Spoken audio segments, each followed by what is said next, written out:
ములుగు జిల్లాలోని మేడారం జాతరకు అప్పుడే భక్తులు క్యూ కడుతున్నారు. జాతరకు ముందే సమ్మక్క సారలమ్మలను దర్శించుకోవడానికి భారీగా తరలి వస్తున్నారు. దీంతో మేడారంలో ట్రాఫిక్ జామ్ అయింది. 2 కిలోమీటర్ల మేర వాహనాలు నిలిచిపోయాయి. తాడ్వాయి నుండి మేడారం రహదారిలో ట్రాఫిక్ జామ్ అయింది. జంపన్న వాగు నుండి నర్లాపూర్ వరకు ట్రాఫిక్ ను క్లియర్ చేసే ప్రయత్నం చేస్తున్నారు పోలీసులు. 2 ఏళ్లకు ఓసారి మేడారం జాతర జరుగుతుంది. ఈ ఏడాది ఫిబ్రవరిలో 4 రోజుల పాటు భారీ ఎత్తున జాతర జరగనుంది. అప్పుడు రద్దీ ఉంటుందని కొంతమంది ఇప్పుడే వనదేవతలను దర్శించుకోవడానికి బారులు తీరుతున్నారు.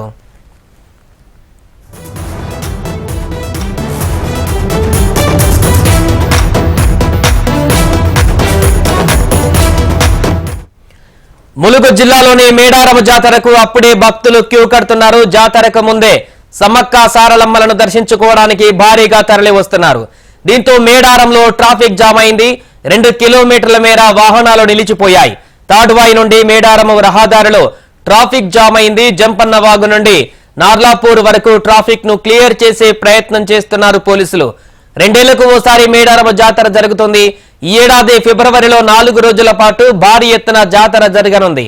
అప్పుడు రద్దీ ఉంటుందని కొంతమంది ఇప్పుడే వనదేవతలను దర్శించుకోవడానికి బారులు తీరుతున్నారు. దీనికి సంబంధించిన పూర్తి వివరాలు మా ప్రతినిధి రంగనాథ్ ఫోన్ లైన్ లో అందిస్తారు. రంగనాథ్, మేడారానికి అప్పుడే పూర్తిగా ట్రాఫిక్ జామ్ కూడా కొనసాగుతున్నట్టుగా కనపడుతుంది. సో అక్కడ ఏర్పాట్లు ఏ విధంగా ఉన్నాయి?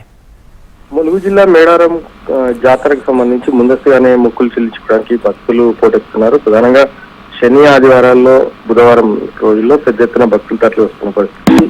ఇవాళ ఆదివారం కావడంతో ఇవాళ తెల్లవారుజాము నుంచి ఇక్కడికి భక్తుల రాక పెరిగింది. ఇప్పటి వరకు సుమారుగా అంటే నిన్న సాయంత్రం నుంచి ఇప్పటి వరకు సుమారుగా 5 లక్షల మందికి పైగా భక్తులు మేడారం అమ్మవారికి మొక్కులు సమర్పించినట్టుగా తెలుస్తుంది. సమ్మక్క సారలమ్మ దేవతలకి ఛత్తీస్గఢ్, మహారాష్ట్ర, మధ్యప్రదేశ్, ఒడిశా, ఆంధ్రప్రదేశ్ తో సహా వాళ్ళ రాష్ట్రాల నుంచి పెద్ద ఎత్తున భక్తులు తరలి వస్తారు. ఈ నేపథ్యంలో Tadvai to Medaram traffic jam అయింది. సుమారుగా 12 కిలోమీటర్ల మేర ట్రాఫిక్ జామ్ అయింది.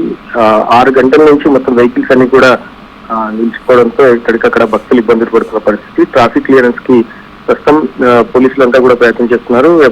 వాహనాల్ని ఇటు ములుగు వైపు, పసరా నుంచి ములుగు వైపు తరలిస్తున్నారు. నార్లాపూర్ మీదుగా మేడారంకు తరలించే ప్రయత్నం చేస్తున్నారు. మరికొన్ని వాహనాలను తాడ్వాయి నుంచి మేడారంకి తరలిస్తున్నారు. ప్రస్తుతం వాహనాల క్లియరెన్స్ లో పోలీసులు ఉన్నారు. ఇప్పటికే పెద్ద ఎత్తున భక్తులు తరలి రావడంతో, మరోవైపు విఐపీల తాకిడి కూడా ఉండడంతో కొంత సామాన్య భక్తులు ఇబ్బందులు పడుతున్న పరిస్థితి. మరోవైపు ఏర్పాట్ల విషయంలో వచ్చే నెల ఫిబ్రవరి 21 నుంచి 24 వరకు జాతర జరగనున్న నేపథ్యంలో ఇప్పటికే జాతర ఏర్పాట్లన్నీ కూడా కొనసాగుతున్నాయి. మంత్రులు సీతక్క, సురేఖ ఏర్పాట్లలో నిమగ్నమై ఉన్నారు. ఎప్పటికప్పుడు అధికారులతో సమన్వయం చేస్తూ ఏర్పాట్లకు సంబంధించిన సమీక్షలు కూడా నిర్వహిస్తున్నారు. కాకపోతే ఇవాళ ట్రాఫిక్ జామ్ నేపథ్యంలో దీనికి సంబంధించినంత వరకు ఒక పార్కింగ్ ప్లేసెస్, ఆ తర్వాత ట్రాఫిక్ క్లియరెన్స్ కు సంబంధించి గతంలో ఏ బ్లూ ప్రింట్ అవుతుందో దాన్ని తీసుకొని మళ్ళీ ఏ విధంగా చేయాలనే దిశగా కూడా జిల్లా ఎస్పీ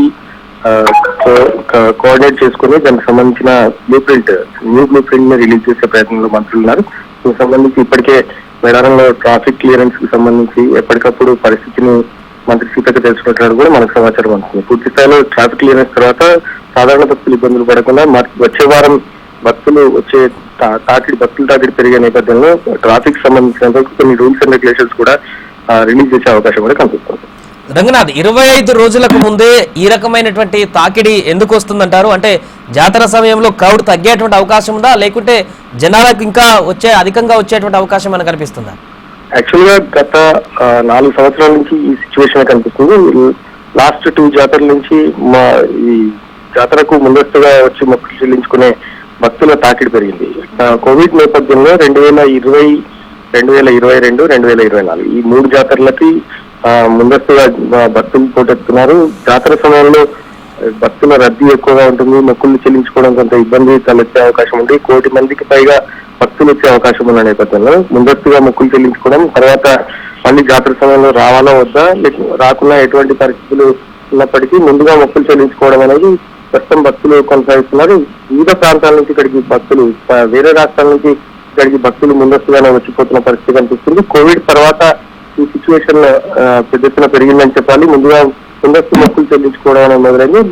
మేడారం జాతరకి 2 రోజుల ముందు నుంచే ఇక్కడ గిరిజనులకు సంబంధించినంత వరకు వాళ్ళ పండుగలు మొదలైతే, అయితే వచ్చే వారం బుధవారం పండుగ ఉన్న నేపథ్యంలో ముందస్తుగా మొక్కులు చెల్లించుకోవడం, సమ్మక్క సారలమ్మలు దేవతలు గద్దెపైకి కొలువు తీరడానికి ముందే మొక్కులు చెల్లించుకోవడానికి భక్తులు తరలి రావడంతో ఇక్కడ అన్ని ఏర్పాట్లు కూడా చేస్తున్నారు. అయితే కోవిడ్ తర్వాత నుంచి ఈ పరిస్థితులు పెద్ద ఎత్తున పెరిగినాయని చెప్పాలి.